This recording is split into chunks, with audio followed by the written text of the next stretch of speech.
నిర్మల్ జిల్లా బైంసా గడ్డెన్న వాగు ప్రాజెక్టుకు భారీగా వరద నీరు వచ్చి చేరుతుంది.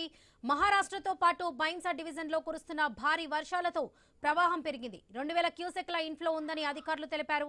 ప్రాజెక్టు పూర్తి స్థాయి నీటి మట్టం 358.7 మీటర్లు కాగా ప్రస్తుతం 358.70 మీటర్లుగా ఉంది.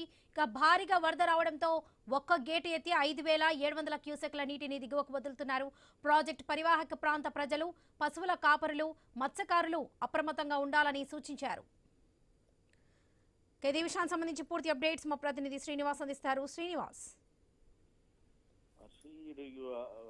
బంగాళాఖాతంలో ఏర్పడ్డ అల్పపీడన ద్రోణి ప్రభావంతో ఉమ్మడి ఆదిలాబాద్ జిల్లా వ్యాప్తంగా భారీ నుంచి మోస్తరు వర్షాలు కురుస్తున్నతో పాటు ఇటు తెలంగాణ సరిహద్దులో ఉన్న మహారాష్ట్రలో కూడా భారీ వర్షాలు కురుస్తున్న నేపథ్యంలో అయితే బైంసా డివిజన్ వ్యాప్తంగా కూడా ఇటు గడ్డెన్న వాగు ప్రాజెక్టులోకి అయితే వరద నీరు అయితే వచ్చి చేరుతుంది. ప్రాజెక్టు పూర్తి స్థాయి నీటి మట్టం 358.7 మీటర్లకు గాను ప్రస్తుతం 358.70 మీటర్లకు అయితే చేరింది. ఎగువన ప్రాంతం నుంచి ఇటు ప్రాజెక్టులోకి 2000 క్యూసెక్ల వరద నీరు వచ్చి చేరుతున్న నేపథ్యంలో అయితే ప్రాజెక్టు సంబంధించిన ఒక గేటును అయితే ఎత్తి 5700 క్యూసెక్ల వరద నీటిని అయితే దిగువనకు వదులుతున్నారు ప్రాజెక్టు అధికారులు. మరోవైపు ఎగువన మహారాష్ట్ర నుంచి భారీగా వరద నీరు వస్తున్న నేపథ్యంలో అయితే బాసర తీరం వద్దనైతే అంతకంతకు ఇటు గంటకైతే వరద ప్రవాహం కొనసాగుతోంది. మరోవైపు ఆలయానికి వెళ్లే ప్రధాన రహదారి కూడా పూర్తిగా ఆ వరద నీటితో అయితే నిండిన పరిస్థితులు అయితే ఉన్నాయి. ఇటు శ్రీరామ్ సాగర్ కు సంబంధించిన 40 గేట్లను ఎత్తి దిగువనకు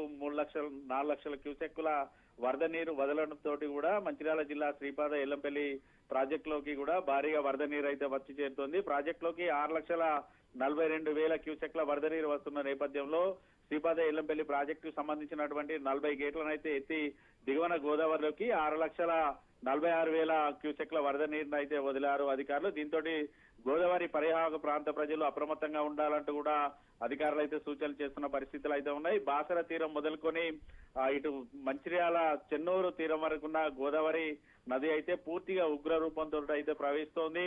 ఎప్పటికప్పుడు ఇటు అధికారులు అయితే లోతట్టు ప్రాంతాల్లో అప్రమత్తం చేస్తున్నారు. ఖచ్చితంగా అత్యవసరం అయితే టోల్ ఫ్రీ నెంబర్కి కాల్ చేయాలని కూడా అధికారులు అయితే సూచనలు చేస్తున్న పరిస్థితులు అయితే ఉన్నాయి. మరోవైపు ఇటు మహారాష్ట్ర కురుస్తున్న వర్షాలతోటి అటు కొమరంభీం జిల్లాను ఆనుకొని ఉన్నటువంటి ప్రాణహిత నది కూడా ఉగ్ర రూపంతో ప్రవహిస్తున్న నేపథ్యంలో కోటరపల్లి, వేమనపల్లి మండలాల్లో లోతట్టు ప్రాంతాలను అయితే అలర్ట్ చేశారు అధికారులు. అయితే పూర్తిగా ఇటు గోదావరి ప్రాణహిత ఉప్పొంగి ప్రవహిస్తున్న నేపథ్యంలో గోదావరి పరివాహక ప్రాంత పంట చేలలకు భారీగా వరద నీరు వచ్చి చేరడంతో అయితే రైతులైతే ఆందోళన చెందుతున్న పరిస్థితులు అయితే ఉన్నాయి. గతంలో పడ్డటువంటి భారీ వర్షాలకు కూడా పూర్తిగా ఇటు పంటలు నీట మునిగిన సందర్భాలు ఉన్నాయి. మరోవైపు భారీగా వరద నీరు వస్తున్న నేపథ్యంలో పూర్తిగా పంటలను నష్టపోతున్నామంటూ రైతులు అయితే ఆందోళన చెందుతున్నారు. ఖచ్చితంగా ప్రభుత్వం ఆదుకోవాలంటూ కూడా ఇటు వేడుకోలు అయితే చేసుకుంటున్న పరిస్థితులు అయితే ఉన్నాయి. ఇప్పటికే వాతావరణ శాఖ కూడా హెచ్చరికలు అయితే జారీ చేసింది. బంగాళాఖాతంలో ఏర్పడ్డ ఇటు అల్పపీడన ద్రోణి ప్రభావంతో కూడా ఉమ్మడి ఆదిలాబాద్ లో మరో 2 రోజుల పాటు వర్షాలు కురిసే అవకాశం ఉందంటూ కూడా హెచ్చరికలు జారీ చేసిన నేపథ్యంలో అయితే పూర్తి స్థాయిలో ఉమ్మడి ఆదిలాబాద్ జిల్లా యంత్రాంగం అయితే అలర్ట్ అయింది. ఎప్పటికప్పుడు ఇటు అధికారులకు సూచనలు చేస్తూ కూడా లోతట్టు ప్రాంత ప్రజలను అయితే అప్రమత్తంగా ఉండాలంటూ సూచనలు చేస్తున్నారు. సురక్షిత ప్రాంతాలకు తరలిస్తున్న పరిస్థితులు ఉన్నాయి. Right Srinivas, thank you.